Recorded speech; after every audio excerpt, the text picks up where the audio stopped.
Welcome to Sunday night satsang. Well, it's night for me anyway. What I mentioned on some of the material I sent out is that satsang really is most powerful when I'm responding to a question. So I've got one person lined up to talk with straight off. But if some other people who would like to participate would send a message through Skype, just saying call me, then once I've finished with the first person, I can call someone else. So this really is an opportunity for you to ask questions like, for example, what is the difference between awareness and being, or awareness and the sense of I am? What exactly does it mean that everything is predetermined? Or what is the meaning of up-to-date conditioning? These words are words that I throw out a lot, and the teaching is based on an intellectual understanding at first. So if the words that I use aren't understood, then the understanding isn't going to be complete. So the understanding goes deeper when we ask questions to refine our understanding of various words, and then as words become more understood, then the overall set of concepts become understood. And even though a lot of teachings say that the transformation is not intellectual, actually the process of it is that it starts off as an intellectual understanding, and that intellectual understanding goes deeper and deeper until eventually it becomes total. And so what does total understanding mean? It really means that the misunderstanding, the beliefs that were locked in the system, that were seeing life incorrectly and seeing ourself incorrectly, get dissolved. And so in fact, the understanding, the total understanding, is actually not a new set of beliefs. It's just the dissolving of the old beliefs, allowing what is really here to just function, without it needing to be thought about. It becomes a natural movement, and there's no veil of ignorance that gets in the way, creating suffering. And all suffering is a reaction to life based on a false idea of who we are. And so that's the reason why suffering can end. Because suffering is the result of a mistake. It's a result of a false idea of who we are and what life is. And as life itself corrects that error, then the suffering which stems from the error obviously has to stop. Now it's very important to realize that we didn't create the error. Life has put that in place as part of our up-to-date conditioning. Our genes and up-to-date conditioning are two factors that make the human being what we are, and they were two factors that we didn't have control over. So the fact that the human being is exactly the way they are in each moment is a result of life having done that, having created us this way. And because life doesn't just create us and let us be, life creates us and continues to shape us until the moment we die. So the transformation is actually a transformation whereby life has continued to change us in such a way that the errors that life itself has put in place fall away. So hopefully as I speak with the next caller, Nico, some topics that I talk about may not be totally clear, and they will inspire you to send a message through to Skype, and I will hopefully pick that up and give someone else a call. And if not, I'll just keep talking. But really, it is much better to respond to questions. So let's see if I can get Nico on the line for now.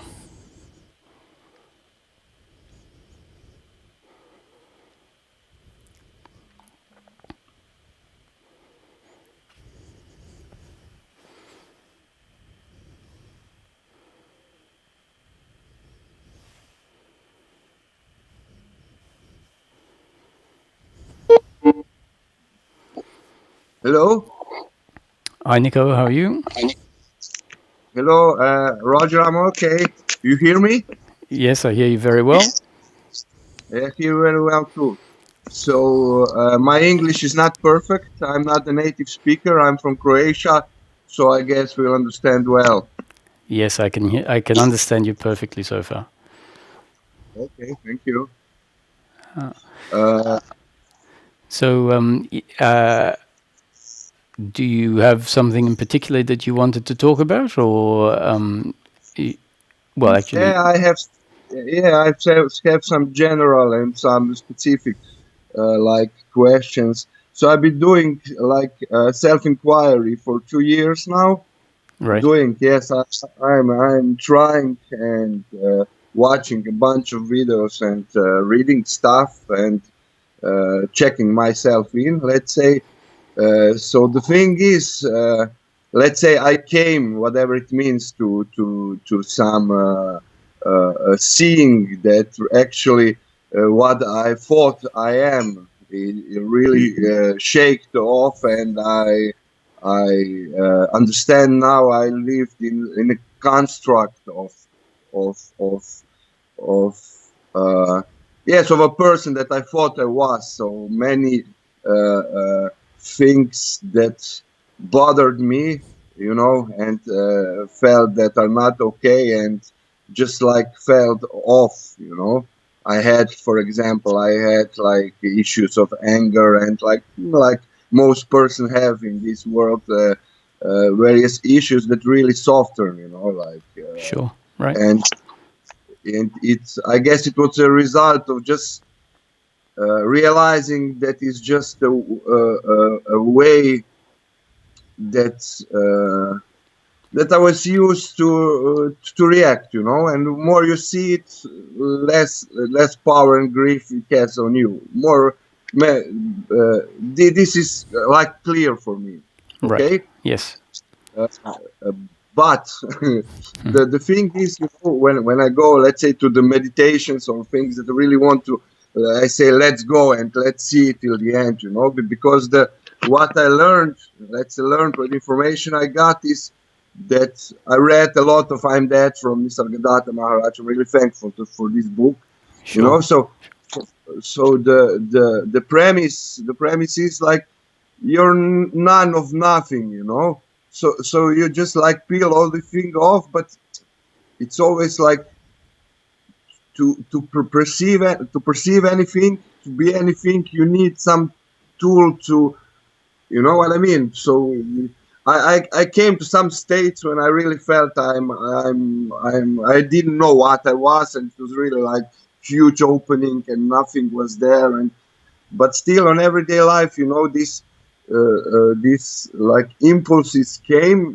come, and sometimes I don't know what to do with it, in the Mm. sense I don't know what is important, what is not important, and how to, because if you just say no, no, no, nothing, nothing, nothing, and then you also live in some kind of, let's say it can be some kind of denial, in the intellectual level. You know what I mean? Exactly. Yes, it's a very good point you're making.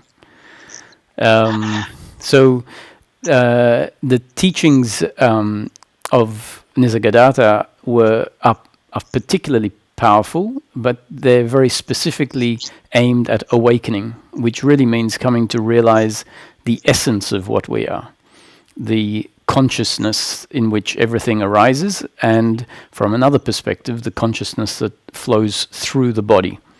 And we can sometimes get a bit carried away with the purpose of a teaching. We might think that it's the end result. And often a teaching is there to undo something, and it needs to be very focused in order to undo that, and so it doesn't consider anything else. It only speaks about one thing, and it will speak about it absolutely in order to allow us to focus completely on what needs to be focused on. And so there are certain teachings, and a lot of Neo-Advaita is like this, that are aimed simply at creating an awakening.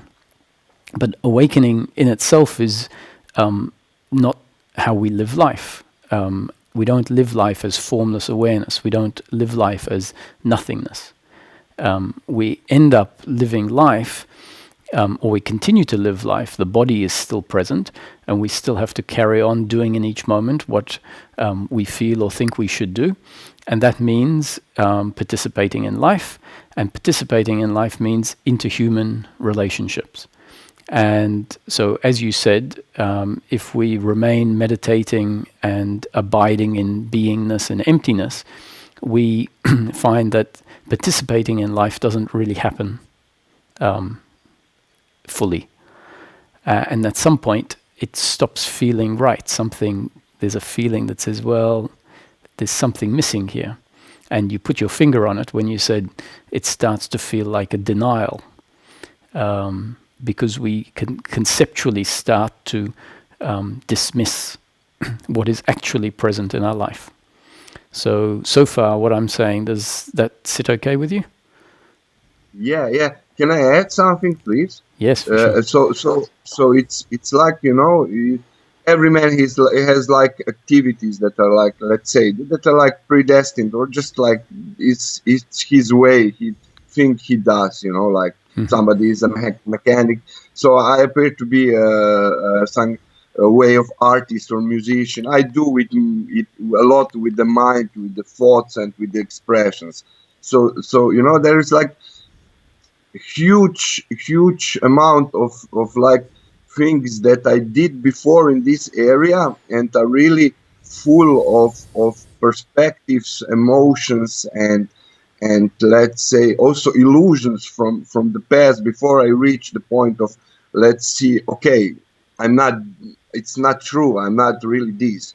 So in the period I'm, like say, like new me or whatever, the different me with different seeing, doing these things, I feel like, I just had to do them. It's just like, it's not a choice really, because if I don't do it, it feels like, you don't do something that you'd like should do. It's natural. Yes, but on the other sure. hand, when I do it, I feel this, let's say, old agitation and old illusions and ego. These ego things are coming. Are you good enough? Oh no, you're really the best. Oh, this, all these processes come again, and it's just sometimes feels like, oh no, why?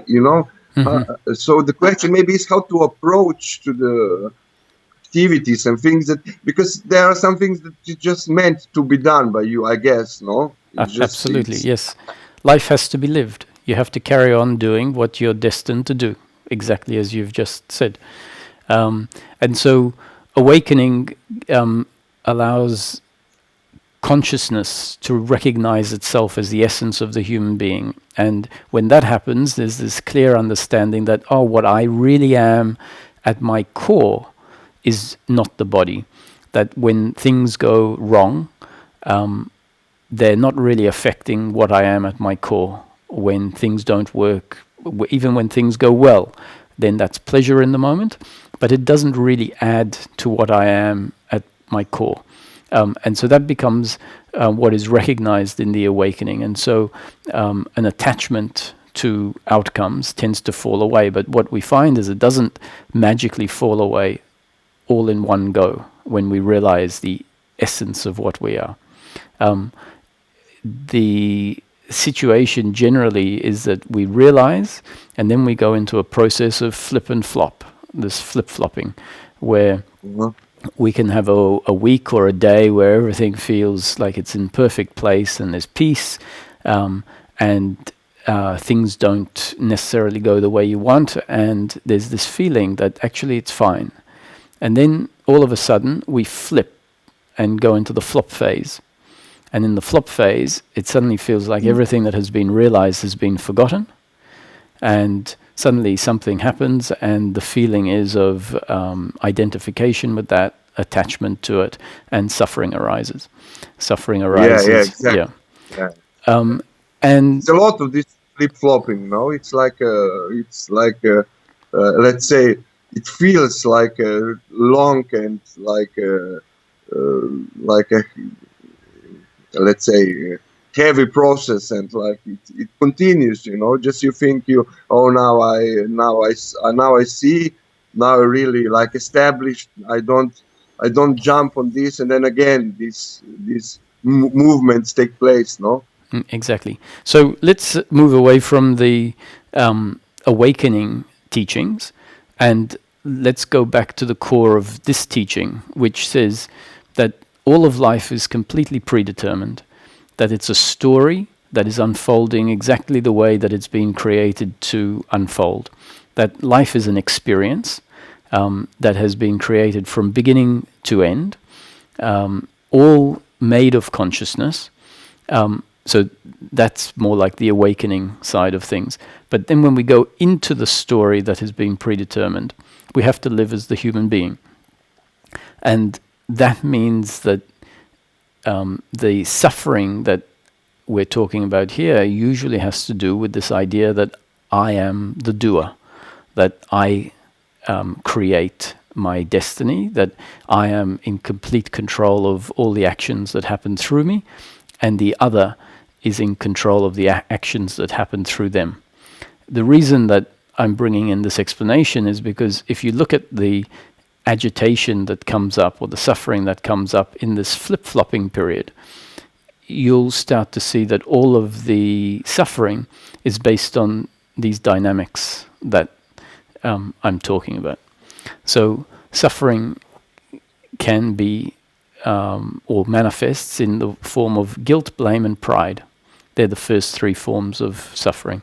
And they're all based on the idea that I am an entity that has complete free will to choose whatever I want, and that I'm in control of the outcomes, and I'm in control of what I've chosen. And so with that belief, when we choose something and the outcome is not in line with our preferences, we feel like something has gone very wrong, because we believe that our happiness is to be found in outcomes. So what's happened is that we've forgotten what has been realized in the awakening. We've forgotten it because the belief systems are still in the body. They haven't been dissolved by the awakening process. They're not meant to be dissolved by the awakening process.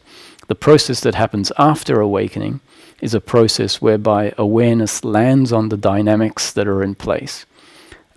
Hopefully life delivers new concepts that are very good at dissolving those existing beliefs. And as awareness continues to see the dynamics and understand where they come from, then that's when the beliefs continue to dissolve. And as the beliefs get less and less over time, we'll find that our response to situations changes, and eventually the outcome is continuous, unbroken peace of mind. So yeah, it's a fact. Yeah. So what's important is to start having an intellectual understanding about where the reaction is coming from, what beliefs it's coming from. And in broad terms, we can say that the belief is that I am the doer and the other is the doer, which means we blame the other when they do something that delivers pain to us, and we feel guilt when we do something that delivers pain to the other. And pride, based on the same principle, we feel very proud of our actions that deliver good results, and we feel, look what I have achieved, this is my achievement. And so if we have that attitude, then we're bound to feel guilt and blame at other times on the same basis. And the second part of the suffering is this ingrained belief that my happiness is to be found in pleasure, is to be found in outcomes. And that those two sets of beliefs have created an identity that is a belief identity, and life, when it unfolds, impacts that belief identity, impacts it in such a way that that belief identity has to react and defend against whatever is happening in life. And that defense is the feeling that that is an uncomfortableness with oneself, and is the suffering that continues to happen for a period of time after awakening. Okay. So the intellectual understanding is very important, as you say, as you see it, no? Yeah. So you actually don't have to like be in this non-mind state, but just understand things like you said. You take the understanding and you crush the one that believes what you just said, that he's the sufferer and he's the controller and the doer. No. Yes, exactly. See, this is perfect. What you're asking, or what you're saying, is spot on. Is that after a certain while of just hanging out in being, where we're not thinking about anything, where we see thinking as the enemy in a sense, it starts to feel like this isn't where life is meant to be lived from. And the fact is that a lot of thinking is not at all a problem to our peace of mind. It's only a very specific type of thinking that causes suffering.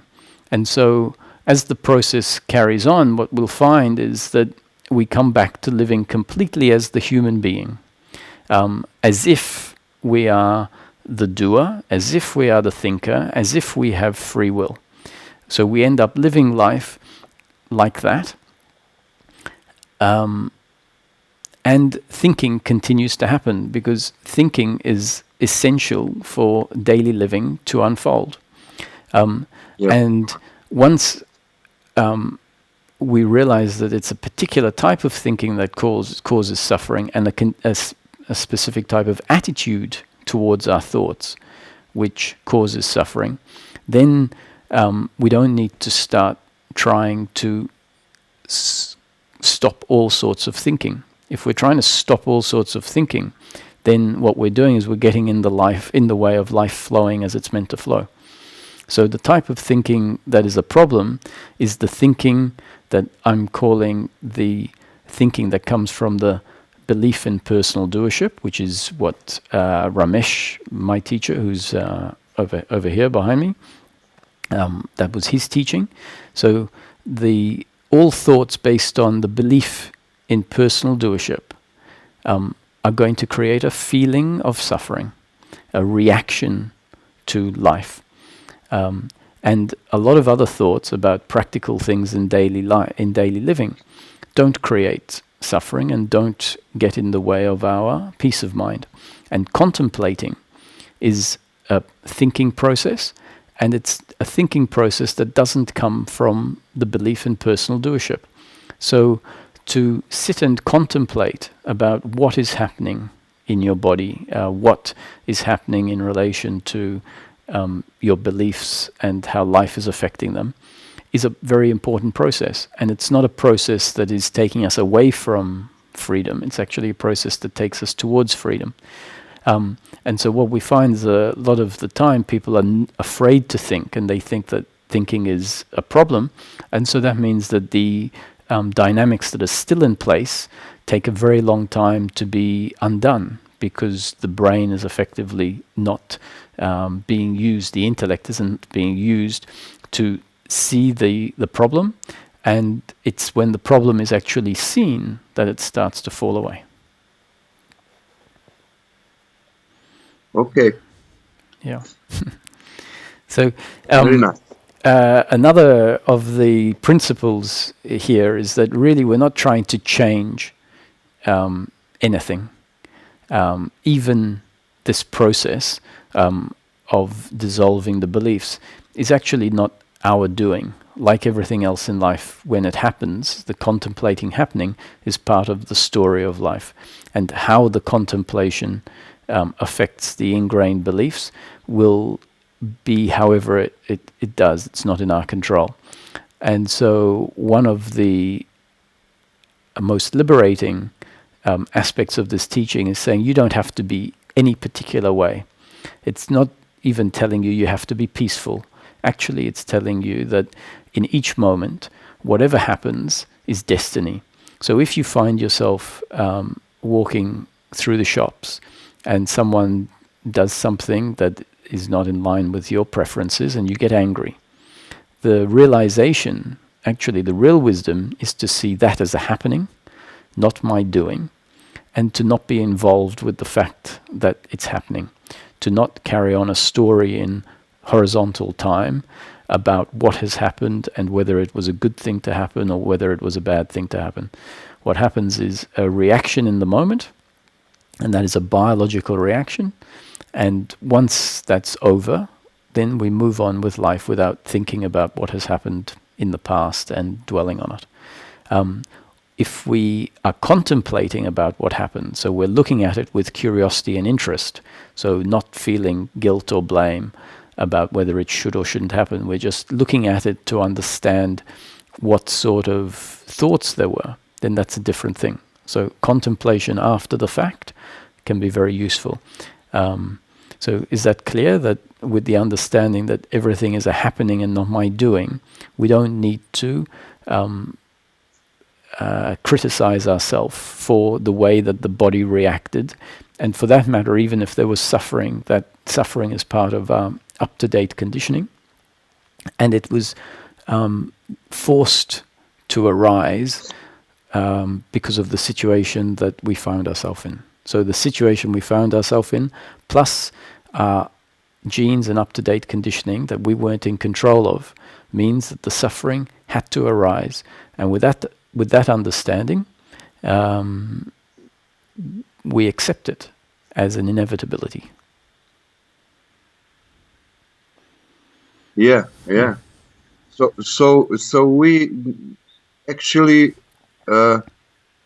what is with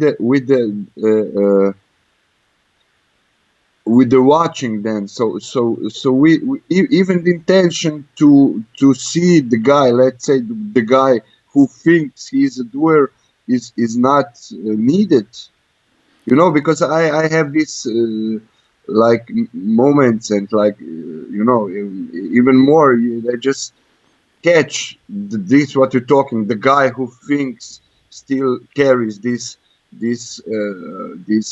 belief and is very sure about some things and thinks he's the doer and he's the controller.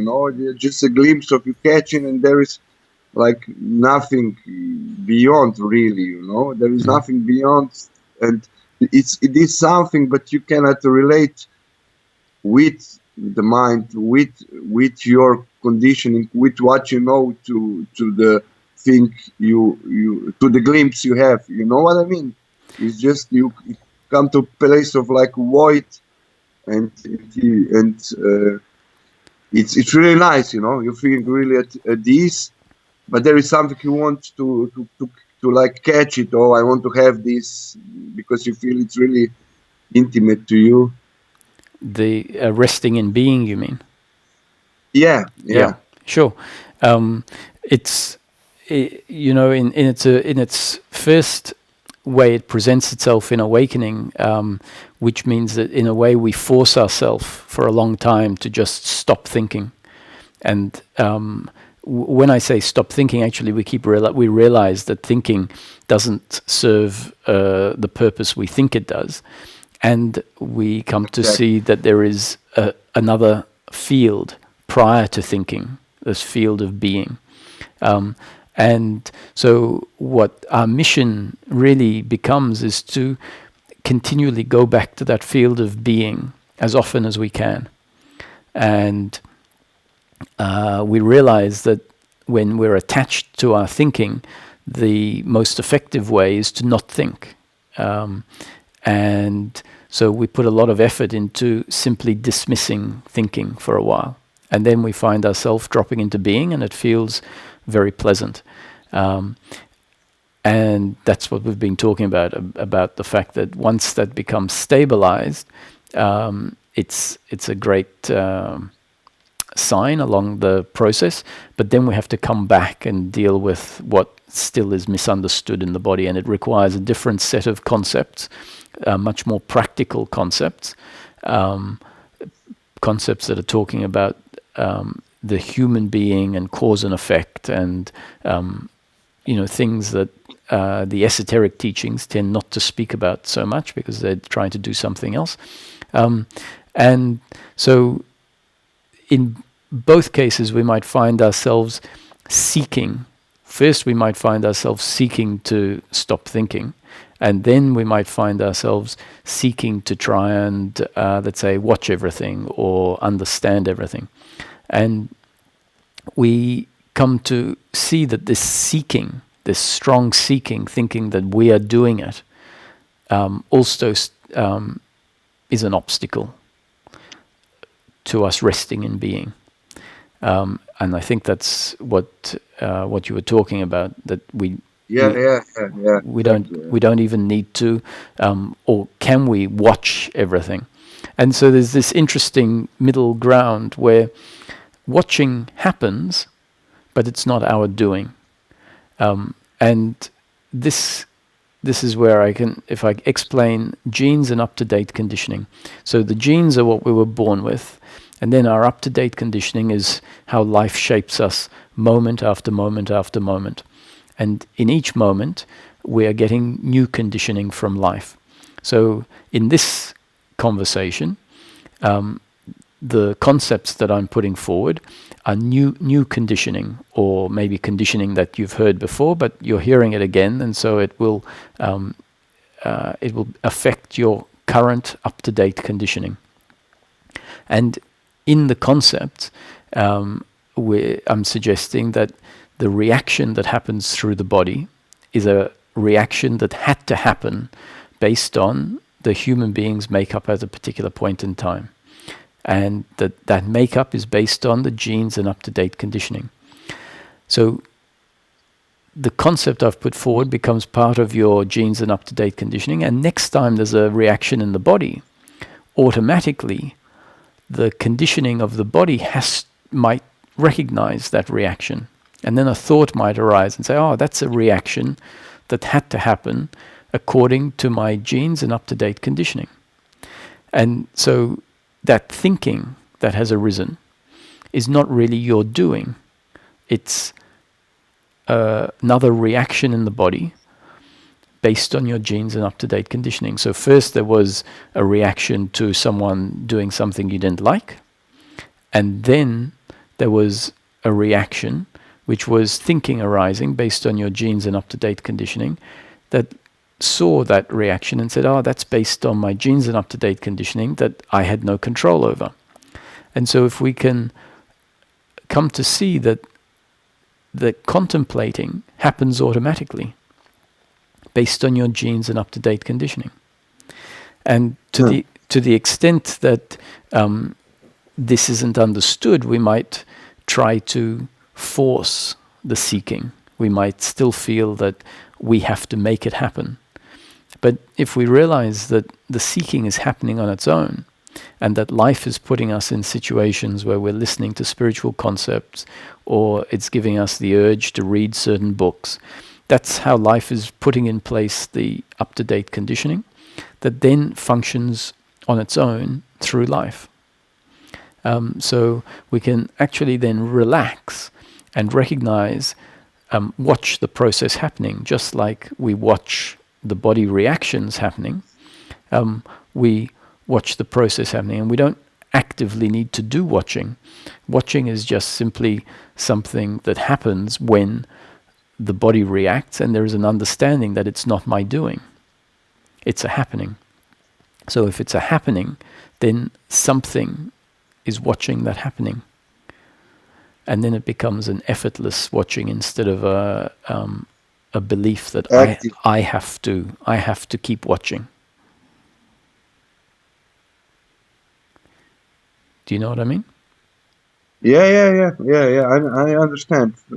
Thank you. I understand. Yeah. So it actually shows in this way.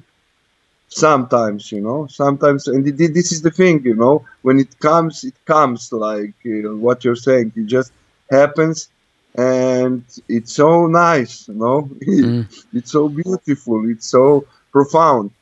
So then there is a catcher inside that says, oh, but, I want this, any price, you know what I mean? So then he goes and hunts, and then he,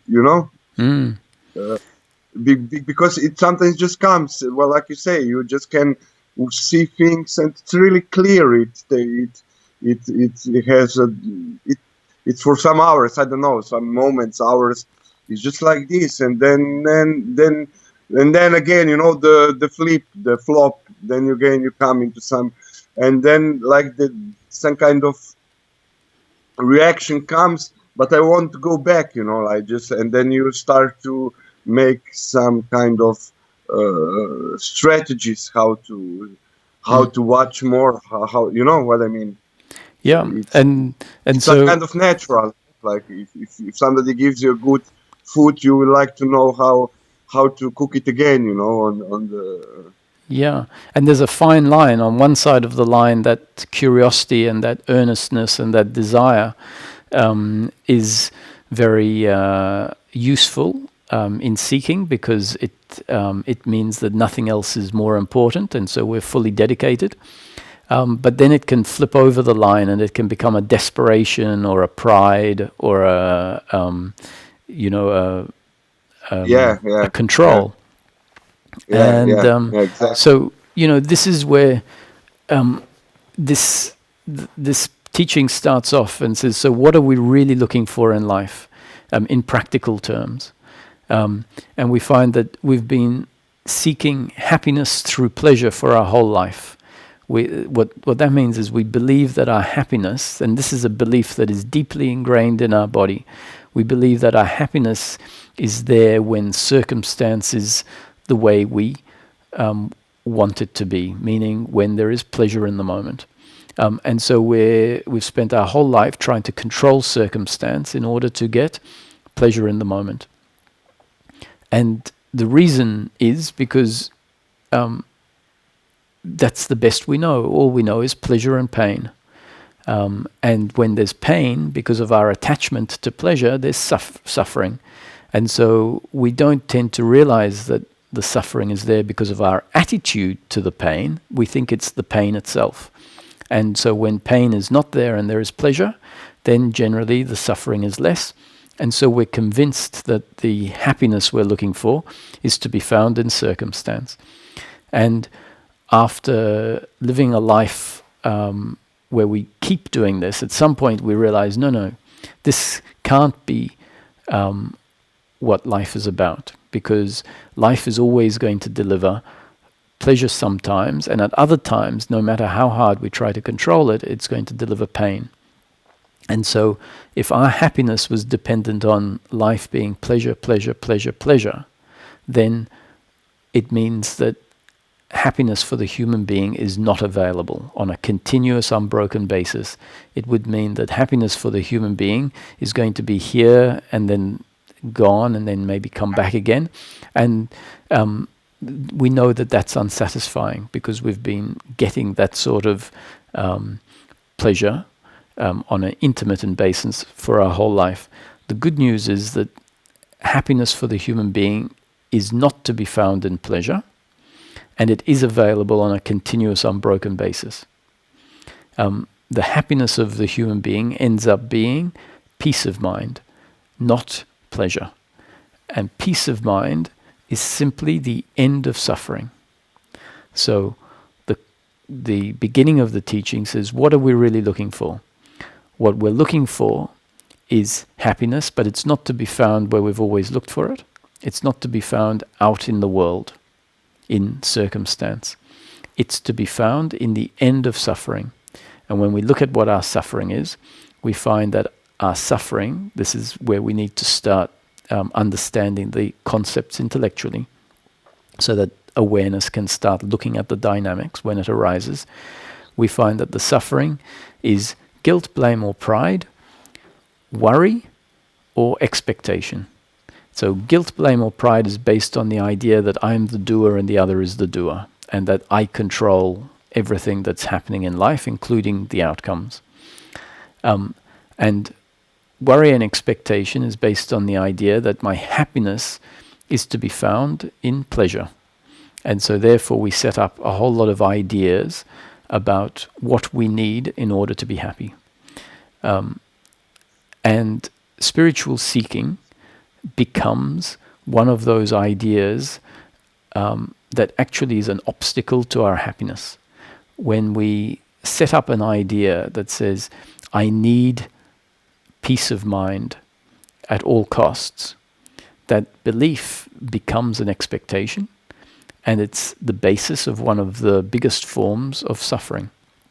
So if we find that movement happening, like you said, where sometimes we just feel desperate for peace, we can maybe realize that that expectation of needing to find this somewhere in the future, that the expectation that we need to make it happen, is actually part of the belief system that creates suffering, that is exactly what we're trying to avoid. And so with that understanding, the realization could be, I just need to allow everything to be as it is, except that in this moment there isn't peace of mind. And the moment that that becomes our realization, the basis of the suffering gets much less. Because in that moment, the striving for something in the future, which is one of the forms of suffering, has stopped. And so accepting suffering, rather than feeling like we desperately need peace of mind, is in itself taking us much closer to peace of mind. Okay. Very nice. Yeah. So this is what I mean by the intellectual understanding being very important. If we don't realize that certain things are actually the suffering which eventually comes to an end, we'll keep doing them. But as soon as we realize that, this is actually my suffering, then there is a intellectual understanding that can arise that says, this is actually my suffering, and it can cut off the thinking process, it can cut off the suffering. So understanding that blaming the other for what they have done that has hurt us, understanding that that is a form of suffering, means that the understanding can arise in the form of a thought that says, this is actually my suffering, this is not helpful for me. And that thought can cut off the suffering. But if the intellectual understanding isn't there, that blame is a form of suffering, then we can carry on blaming for 20, 30, 40 years without there ever being exactly. some change. Yeah, exactly. Yeah. No, this is really powerful with self-inquiry, the relationship. At least for me, it really cleans the windows of seeing others. In sense of, because this is what you say, it's like you have as you have this conviction that the acts of others are really taking away your freedom or your choices, but when you really see it from a deeper place, you see it's not like this, it's all a construct actually that you were conditioned to believe, and this is such a such a grace to see the difference in relating with your nearest or other people after some time spent in inquiry. So it's really promising, like the life, the relationship are much more soft and much more, let's say, honest and much less expectating, Sure.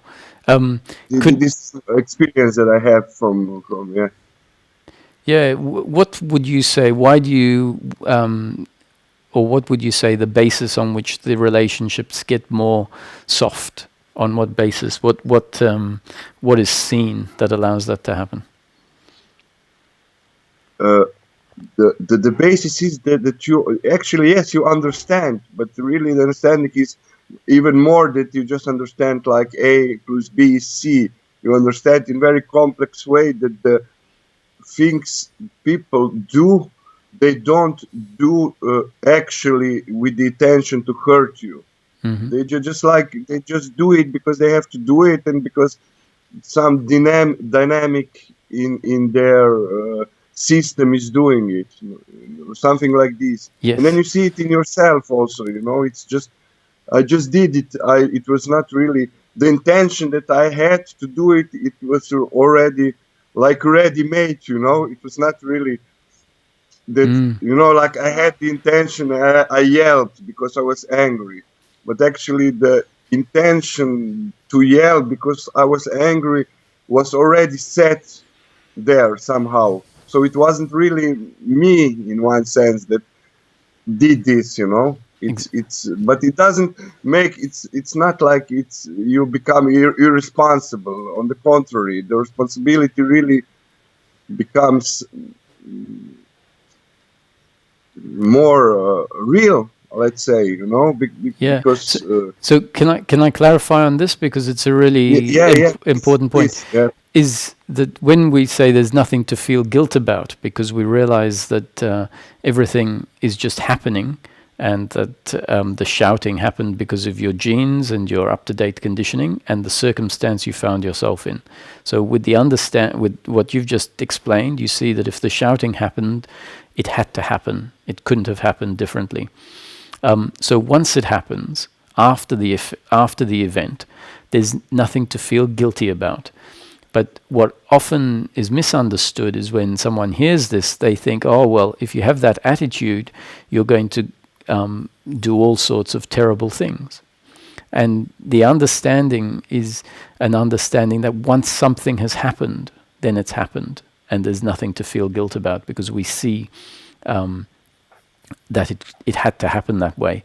But it doesn't mean that we take this attitude forward before things happen and say, oh, in that case, I can do whatever I want because it's not my doing. That's I think what you're saying is that you find that in retrospect you don't feel guilty, but going forward you find yourself extremely responsible, taking the yeah, feelings of the other into consideration. yeah, exactly, yeah, exactly. It's like kind of, it's even hard to explain. It's even hard to explain because it's such a natural way of the things get dismissed. I mean the intention to prove anything actually it just vanishes in one way. It's not really even important, and when you see that you can more easily reflect the reactions in your body that come into relationship with others. So I want to say, when there is some anger in you, like it's caused by some statement from others and some action, you just don't, the difference is you don't take it so much as you, because before I just took it, it's me, whoa, what is going on, why he's doing this, it's just some kind of strong pull that you go for it because you were learned like this and you didn't have any other explanation actually, Yeah, exactly. and So let's also, for the benefit of anyone listening, let's also emphasize here that these teachings are not saying that we have to become perfect human beings. It's not telling us that we have to not get angry or not get sad. What it's pointing at more is that sadness will happen, anger will happen, and that is a biological reaction in the body. And peace actually isn't disturbed by the biological reaction, but it's disturbed by our attitude to the biological reaction. And so the big shift is the shift in attitude towards what is happening in each moment. So what you just described is anger happens, but it's now not taken personally. Whereas previously, anger happened and we were completely involved in the fact that anger happened. So we blamed the other for making us angry. We felt guilty for getting angry in a situation where we think we should have acted differently. And that attitude to what happened becomes the suffering, becomes the guilt and blame. Whereas now what we're finding is that there is a distance, there is a witnessing of everything that happens through the body, including the thinking and the biological reactions, and the witnessing watches it all as a happening and not my doing. So the biological reaction of anger is still pain in the moment, because anger is obviously not as nice as being joyful and excited. But that's the nature of life, pleasure sometimes and pain at others. And our happiness comes when our attitude is to not get involved in the pleasure or pain, to allow it to be exactly as it is, and then to move on as quickly as is destined, and allow the next biological reaction and life to continue flowing.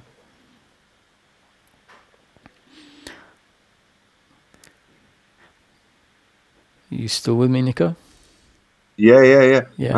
I just, and I ask you one more thing. So considering pleasure and pain, no? Yes. So there is like physical pain that can be really like strong, and so when the physical pain is gone, you know, it's just pleasure like arises by its own because it's gone. So I want to say that it would not be a misunderstanding. So as long as we have the body, you know, some possibility of physical pain is there, no? It's like inventable or very much possible that we'll feel physical pain. So it's I mean it's natural, no, to see this.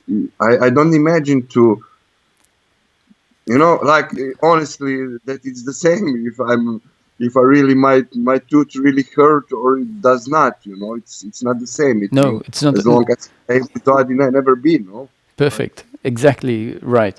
And sometimes we can get completely go down the wrong track, waiting for pleasure and pain to stop, waiting for us to be equanimitous with both pleasure and pain, meaning that we're indifferent to both.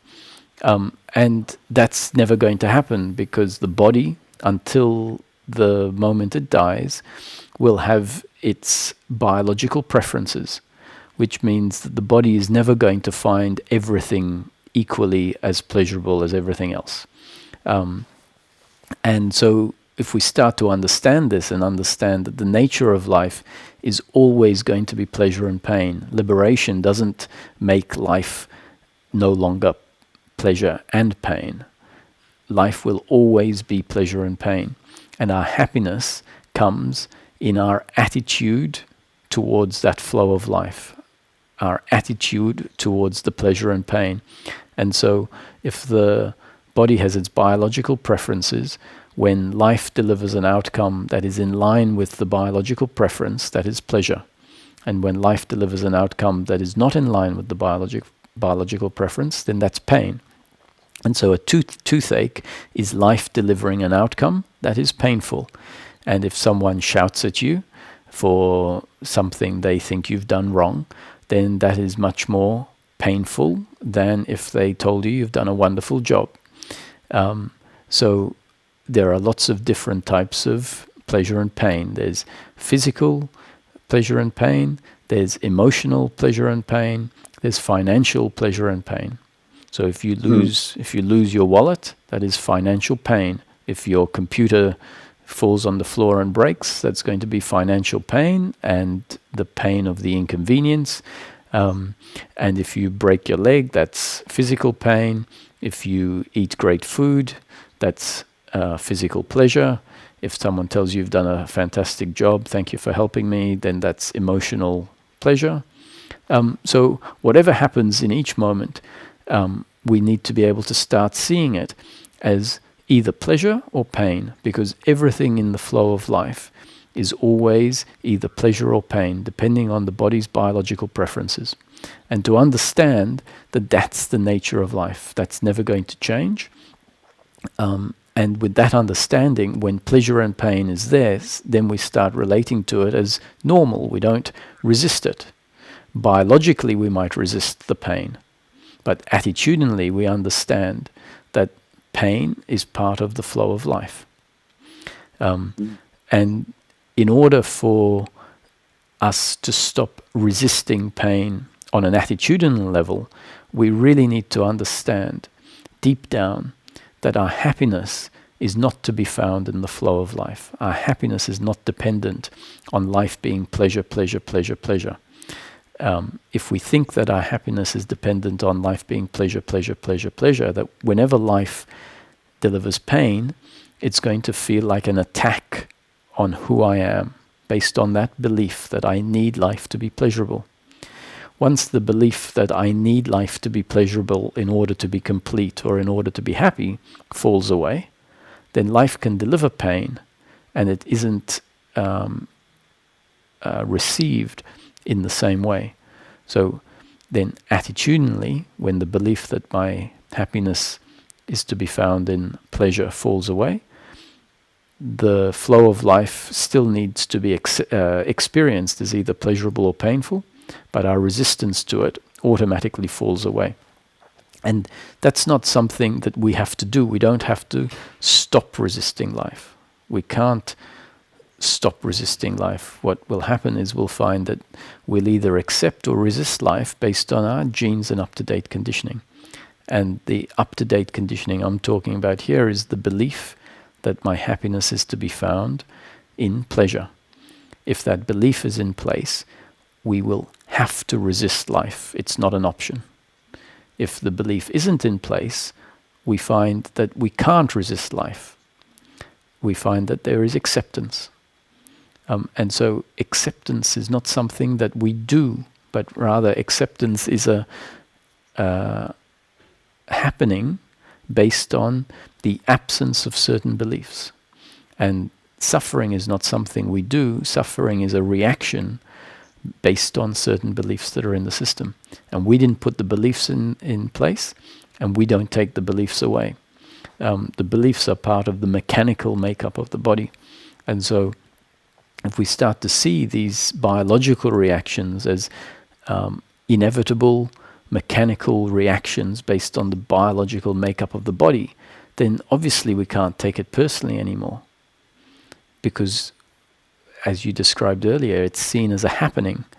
And if we can start to see all of life as a happening according to God's will, then when the other delivers pain to us, we can look at it as our destiny for there to be pain in the moment, as part of the story of life. It was destiny of the other to deliver the pain to us. And that way we don't hate the other, because we see it all as the inevitability of the story of life. And the other is now not seen to be my enemy because they delivered pain, but rather the vehicle through which the pain I was destined to receive was delivered. Destined to receive as part of the predetermined story of life. When we see life very differently and we think I am the doer and the other is the doer, when the other delivers pain to me as part of my destiny, I see them as the doer, and so therefore I say, you hurt me and I hate you. And that's the blame. So this is where it's very important for us to start to understand the different forms of suffering, understand what belief systems and what view of life they're based on, and hopefully we can start to see life differently. So, for example, see that the body is this conditioned instrument, and that the thinking that arises is actually output from the brain, which is part of the body. So thinking is much less personal than we think. We think, I am the thinker. Actually, thinking is a reaction to something that is seen, smelt, tasted, heard, or touched in the flow of life. And it's a biological reaction of the brain to an external stimuli, and we weren't in control of the external stimuli, and we're not in control of how the brain is conditioned and what thoughts it outputs. So coming to see this for ourselves in daily living means that our involvement in what happens starts to fall away, and that falling away of the involvement means witnessing. And witnessing means peace of mind.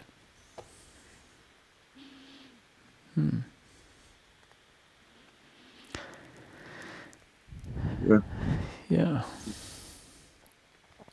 So I think it's been great chatting, Nico. Yeah, thank you. Actually, my name is Sasha. Nico is my nickname, but it Uh-huh. doesn't matter so much. Right? Yeah.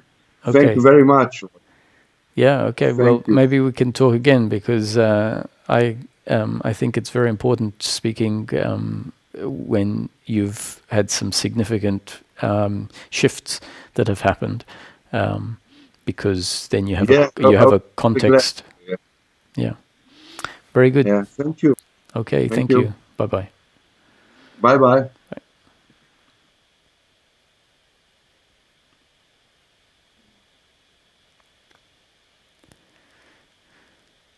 Okay. So if any questions have arisen from, I can give you a call if you'd like to have a chat.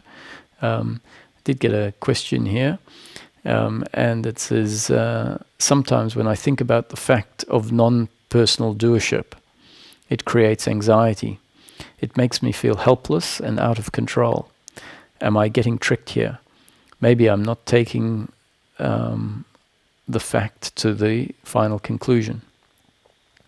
And so my response to this is that when the sense of personal doership, the belief inside of us, that feels that its happiness is to be found in outcome, its completeness is to be found in outcomes, when that part of us hears that we're not the doer and that everything in life is destined to unfold exactly the way it unfolds, it feels very threatened by that concept.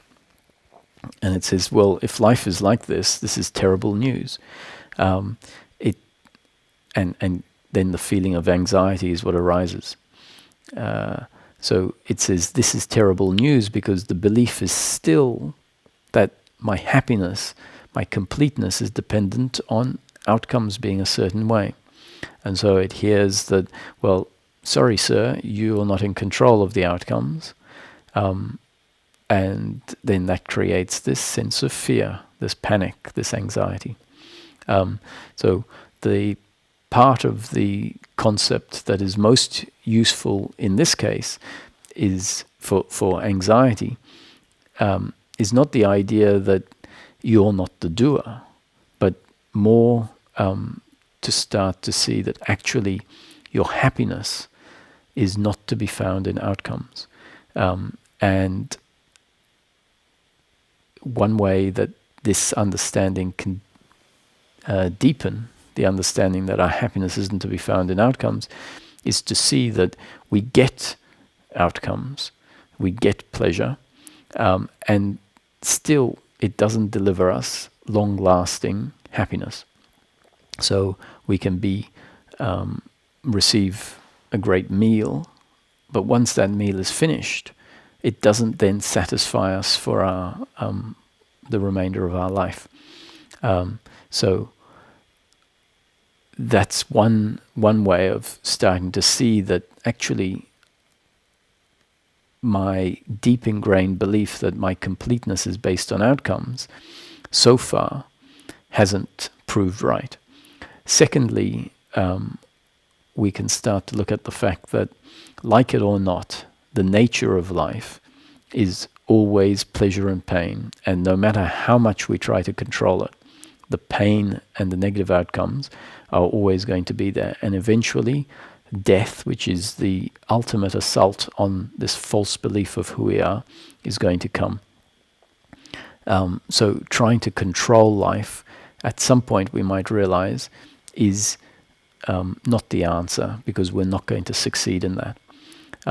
And as I mentioned earlier, the idea that I need to control, that I need to achieve, actually in itself is part of the suffering. And so just a relaxation and a realization that no, I can't control life, can bring to an end a large part of the suffering. The next part is to hear that actually our contentment and our peace is not to be found in outcomes, but rather in our being, in what we are at our core. And this is not an intellectual belief. We can test this out for ourselves. We can start moving back to the heart more regularly. So Nisargadatta's teaching would suggest that we abide in I am. His guru suggested this to Nisargadatta, abide in I am. Nisargadatta trusted him, and 3 years later, as the story goes, there was self-realization. So what exactly does abide in I am mean? What it means is that there is this field of being that exists prior to thinking, a field of being that we're not particularly familiar with, because for our whole life we have lived as the thinker, as the doer, trying to control life through thought, imagining the future and having expectations about it, remembering the past and having regrets, and complaining in the present moment, looking at things and judging them as good or bad, judging them as in line with how we think life should be or out of line with how we think life should be, all based on the ingrained beliefs of who we are and what we need in order to be complete. So for a large proportion of the population, there's no idea that there is any other way of being in life. No experiential reference point of a resting in the heart. No experiential reference point of functioning from outside the continuous, incessant, obsessive stream of thinking. And so abide in I am is suggesting that there is this field, and that thinking about the past and the future with expectations and feeling guilt and blame is what keeps us outside of that field. And so all of the concepts I've been speaking about tonight are concepts that say our suffering is basically feeling in the body that at the base of it comes from a belief about ourself being the doer and the other being the doer, and me needing life to be pleasure, pleasure, pleasure in order for me to be happy and complete.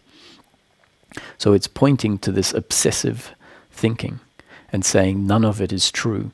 In fact, all of it is our suffering. And so abide in I am means dropping out of that thinking into being. And this is not something that we do, but rather it's a happening once there is this realization that all of this thinking is actually taking us away from where we want to be. We start off with this obsessive thinking because deep down we think it's good for us. Deep down we think it's going to take us to what we need. Deep down we think we might control life and we might actually get happiness through pleasure. Now we can start to see that we've been doing this for long enough and that thinking actually is the suffering. So this now is part of the body's up-to-date conditioning, this concept. And abide in I am means when awareness recognizes that there's this obsessive thinking, a thought could arise, and the thought is I am, which becomes the bookend to that obsessive thinking. So it's, why didn't I do this? I should have done that in order to achieve that result, and that person should have helped me, blah, blah, blah, blah, blah. And then there's a recognition that that's what's happening. And the thought, I am, arises. And the I am can cut off that thinking. And it cuts off the thinking because now we realize that there's no point in this thinking. So we're happy for it to just stop midstream. And so I am can drop us into being. And what we'll find is it might only drop us into being for a second. And before we know it, we're back into thinking again. about why didn't I do this and why didn't that person do this and I need this to be the outcome and it's not looking like it's going to happen. And 10 minutes can go past where this thinking, this obsessive thinking has happened before awareness lands on it again. It says, oh, there it goes again. And then the thought, I am, arises. I am, full stop. And at the end of the full stop, there's a dropping into being. Maybe only for a second again, before the thinking starts again. But that doesn't matter that we only drop in for a second. What can happen is we can find ourselves doing this 10 or 15 times in a day. Not as a practice so much, but rather when awareness lands on the obsessive thinking, the thought, I am, which is the bookend to that obsessive thinking, the end, the cut, that thought arises automatically. And we can carry on our day as we're doing this. We do carry on our day. And the thinking will come back, and that's okay. And then the thought, I am, cuts it off. And each time we drop down into the heart. What I mean by dropping down into the heart is that the center of consciousness resides up in the head because of all the thinking. But its home is actually the chest and the heart. So when the thought, I am, arises, it cuts off thinking. And if we can imagine that all of a sudden the center of consciousness is dropped into the chest area and that life is being seen not from the head but from the chest, the reason it's in the chest, in the heart, is that that's the place where impersonal consciousness links into the human being and functions through the human being as personal consciousness. So that's the junction box. The heart is the junction box for impersonal consciousness connecting to the body and flowing through the body as personal consciousness. And so in the heart resides the sense of being, the sense of I am.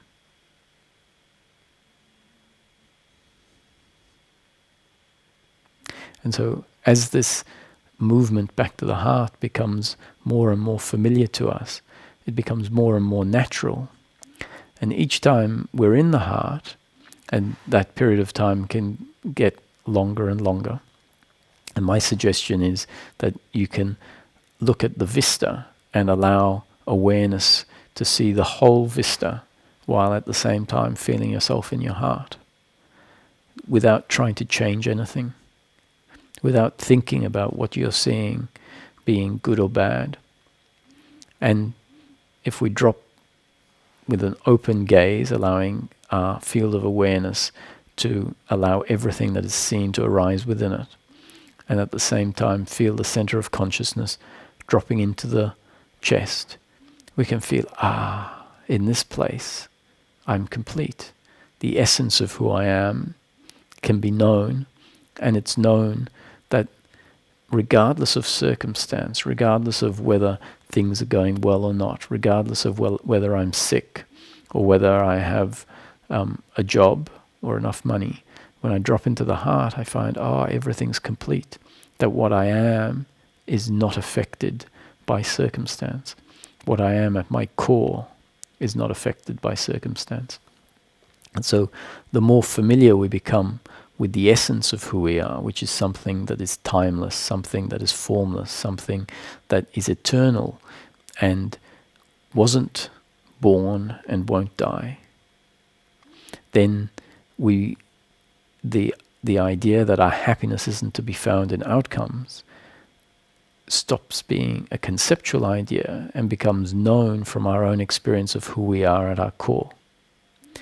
And so then when the notion that everything is predetermined is presented, it's not received from the belief of who we are that feels that we need outcomes to be a certain way, because that belief has now got weaker and weaker as we drop into the heart and experience for ourselves many times a day or many times a week that my being is always complete, regardless of the circumstance that happens to be in front of us. And so then the notion that everything is predetermined, that we are not the doers in control of the outcome is not as scary. It's not received by a belief system that feels that it's essential for life to be pleasure, pleasure, pleasure, pleasure. And therefore the panic will fall away. And in the meantime, if panic does arise, then an understanding of where that panic comes from is very useful. The understanding is that the panic arises because we have a belief that my completeness is dependent on outcomes. And when we see life for what it is, being pleasure sometimes and pain at others, then this idea of who we are feels very challenged by life and goes into fear. And so the anxiety is actually a sense that something in life has gone wrong, and we just don't know about it yet. And essentially it's a fear of death. Anxiety, depending on how intense it is a fear of dying. So to understand that fear is a reaction based on the genes and up-to-date conditioning of the body, something that has to happen. It's not optional. So when anxiety arises, we can understand, this is a reaction to life based on the makeup in this particular moment. And with that understanding, the resistance of the anxiety will be less. The not knowing about what the anxiety is will be less. Doesn't mean that the anxiety won't still feel uncomfortable, but there'll be a space of peace around the anxiety. So just reiterating that these teachings are time and time again not telling us that we need to stop suffering, not telling us we need to achieve anything or that life needs to be a certain way. They do say that happiness for the human being is the end of suffering. That's just a description. It's not telling anyone to do anything. It's just bringing in a description because it's accurate. But just because it's accurate doesn't mean that we can achieve it or that it's going to happen. If we take the description and turn it into something to do, something to achieve, then that relationship to the description becomes more suffering in the future. So hopefully the teachings can be heard as descriptions of what might happen and descriptions of life and the dynamics in life, not a prescription of how we need to find ourselves functioning. It's not saying that we need to find ourselves at peace all of the time. Actually, quite the contrary. It's saying in each moment we are going to find our experience of life exactly the way it's destined to be. That includes the thinking and the suffering and any internal feelings, any pleasure or pain. And an understanding that that is in each moment what is happening in life. Experience unfolding exactly according to the will of God means that our resistance to what is happening in the moment falls away. And ironically, completely the opposite to what the thinking mind thinks, what the thinking mind believes. Lack of resistance is where our happiness comes from. Whereas the thinking mind thinks that it needs to change things, it needs to improve things, it needs to control things, and that's when everything will be okay. Without realizing that that movement in itself is the suffering. So all of these descriptions, not prescriptions, but these descriptions can allow us, our awareness, to land on these dynamics as they happen. And when they're seen as dynamics, mechanical in nature, destined to be like that, then the involvement and the resistance to them tends to fall away.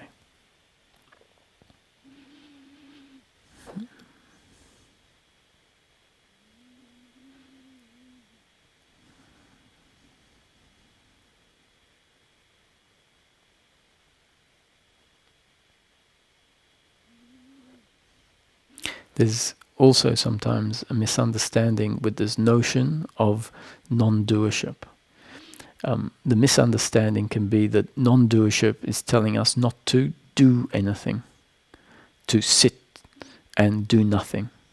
And that's not at all what the concept of non-doership is pointing at. The concept of non-doership points out the fact that what happens through us in each moment is based on two factors, our genes and up-to-date conditioning. Two factors that we had no control over. There isn't a third factor. We need to look and understand this for ourselves. We need to look for a third factor. We need to understand what our genes are, and the genes are what create the physical structure of the body. And we need to understand what the up-to-date conditioning is. The up-to-date conditioning is the way that life has conditioned the body moment after moment through our whole lifetime, and it will continue to change that conditioning moment after moment. And a large part of the conditioning are ideas and beliefs that we've received from society, from family, from friends, from school, from politics. That's a large part of our up-to-date conditioning.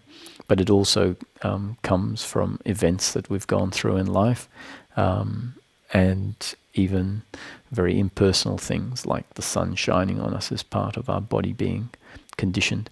But the conditioning that we're really focusing on is belief systems. So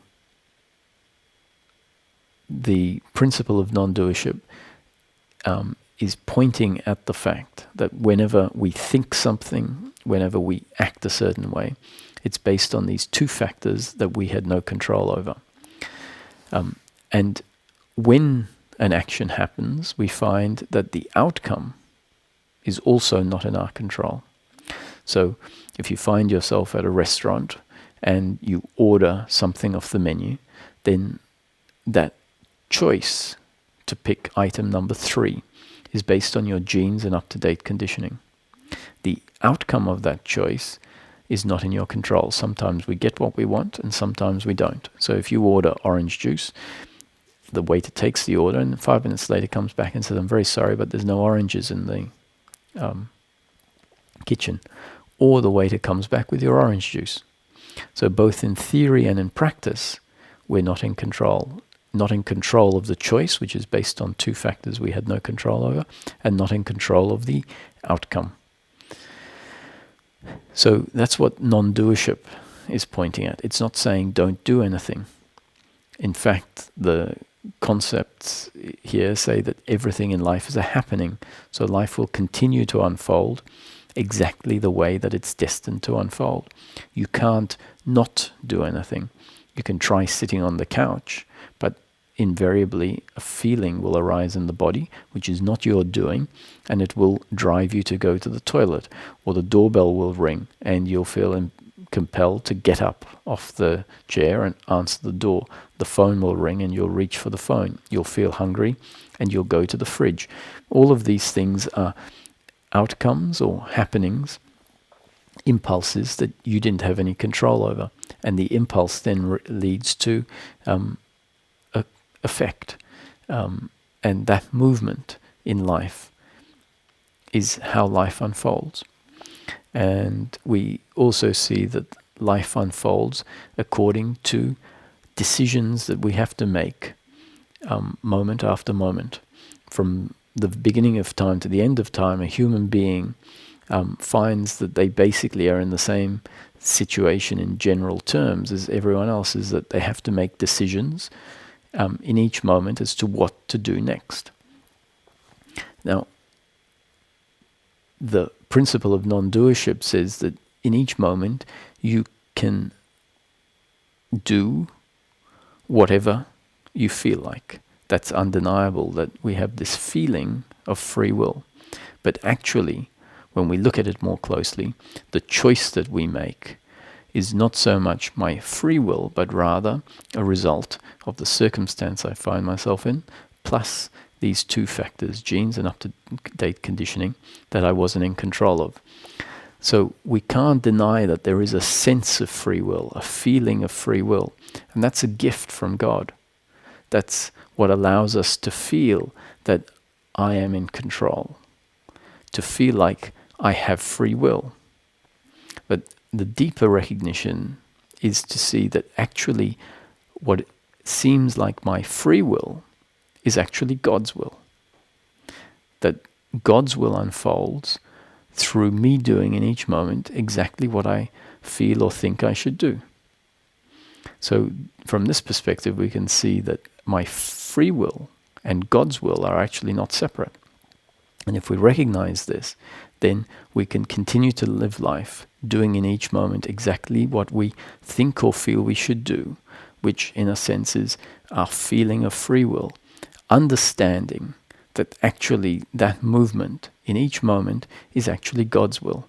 And if we see that for ourselves, we'll see that for the other, which means that our relationship with the other becomes more harmonious, because we're no longer seeing the other as an enemy, no longer seeing the other as a competitor, or no longer seeing the pain delivered through the other or the pleasure delivered through the other as being personal, which means the end of guilt or blame.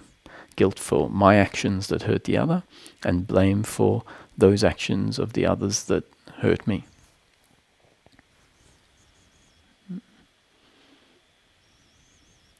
So it looks like we're very close to the end of the time, and I just wanted to read a message that someone sent through to me a few days ago. It's from a letter that Ramana sent out, and I was very surprised to see how much in line with this notion of non-doership, which Ramesh spoke about and which I now speak about from my own experience, this letter was. So the extract from the letter was this: what exactly did Lord Krishna tell Arjuna? ? He told him, the deed will get done according to the doing. I am the doer watching the whole thing from above. Why do you worry? ? It is your body which does the killing of your relatives. Are you the body? ? No. Why then this bondage for you? Renounce the idea, he said. This means that he asks Arjuna to do the thing, but not to give up the feeling that it is he that is doing it.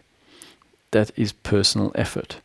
The feeling that one is or is not the body comes from one's own ignorance. One only has to give up the feeling that which one has, one must oneself reject. Who else can do it? If by personal effort that bondage is removed, action under the orders of the doer, Ishvara, goes on of its own accord. Everyone has his work allotted to him, and he will do it automatically. Why should one worry? Arjuna, when he felt that it was not proper to kill his relatives, was only told to give up the feeling that he was the doer. Yet it was Arjuna himself who ultimately fought. By listening to the Gita, he lost the feeling of being the doer, and the doubt he had was no longer there.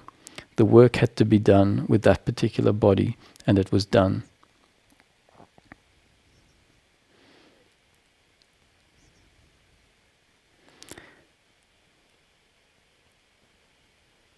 Getting rid of the feeling that I myself am doing is personal effort. All spiritual practice are towards that end. That's Ramana Maharshi in Letters from Sri Ramanashram, number 184. So basically, he's commenting on the discourse between Krishna and Arjuna, where Krishna says to Arjuna, you are a warrior, you must fight. That is in response to Arjuna saying, I can kill my families and friends, but my gurus, I can't. And he found that on the opposite side, on the enemy side, there were his family and friends and his gurus. And he said, I can't kill my gurus. And Krishna said to him, you are a warrior, you must fight, which means according to your genes and up-to-date conditioning, you are designed to be a warrior. You can't do anything other than that. He then goes on to say that as time I have already killed them. Which really means, as the story of life, which is predetermined, their death has already happened, and I'm just using you as the instrument by which their death will come about. So he's saying to Arjuna, don't question what happens through you. That is your destiny, and it's based on your biological makeup. Let go of the idea that you are the doer. But it doesn't mean do nothing, because the killing will happen through you doing what you are designed to do, which is to fight. So where I started all of this was that the idea of personal doership, or the idea of non-doership, is often misunderstood as if I have to do nothing. What it's actually saying is everything is going to happen exactly as it's destined to happen. And non-doership is to see that the movement of the body is biological, and there is something that can be aware, can witness the movement of the body as a biological movement that was destined to happen according to one's genes and up-to-date conditioning. So thank you everyone for joining. There will be another Web-Satsang same time next week, and possibly one the week after. So if anyone has any questions that they'd like to ask next time, or